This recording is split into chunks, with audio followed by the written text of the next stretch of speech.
We had a fire that started in an encampment in the ravine just to the north. That fire spread through the grass and actually got into this house. Sacramento Metro Fire Captain Parker Wilborn describes the destruction caused by a fire last June, which he says was set by people experiencing homelessness near Power Inn and Calvine Roads. This is the char damage from right after the flames were put out. The grass has grown back, but the home is still boarded up and damaged. Unfortunately, that family was displaced as a result, and they're still displaced now. Wilborn says time after time, crews respond to fires in Sacramento County that initially ignite at homeless encampments, and it takes a toll on department resources and response times. When we have large-scale resource deployments such as a structure fire or a grass fire, it takes a lot of resources out of the county that are then not able to answer the call if there's a true life-threatening emergency. Firefighters say this issue is not only affecting their resources when they get sent to fires in areas like this,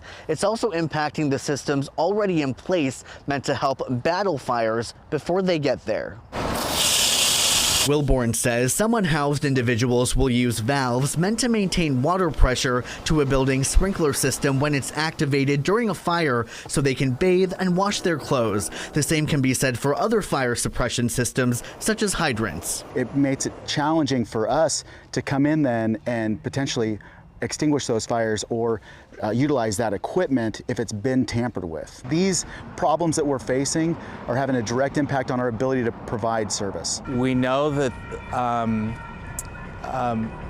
that's a potential danger. But homeless advocates, including Bob Erlenbush, stress that most unhoused people living in encampments are acting out of necessity. Fires are used for heat and cooking and not intentionally spread. Don't forget that this is where people are living, so people are, it's like saying a housed person is going to burn down their apartment. His suggested solution: provide people experiencing homelessness with fire extinguishers and other equipment. It's common sense to me. I don't know why it's so difficult to provide, inexpensive fire extinguishers to homeless people just in case a fire breaks out. Providing shovels and rakes and, so be able to put out, throw dirt on the fire if it got out of control. All of that would require training. So who's in charge of that? I think that would be part of the fire department's responsibility to do outreach. But Wilborn says there are limited resources and a price tag on equipment to consider. We're always looking for solutions.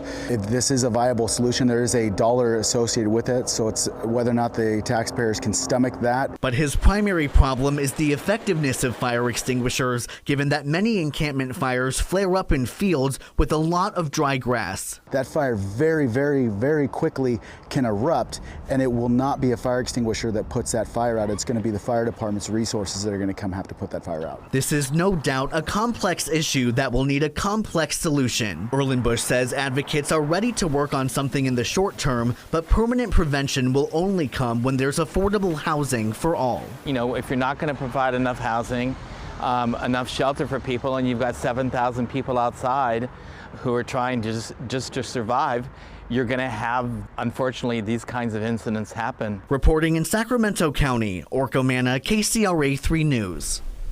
Sac Metro Fire takes part in weekly meetings with an encampment coordination work group. Those meetings bring in other agencies as well and officials to try to find some solutions to those challenges that the field crews face.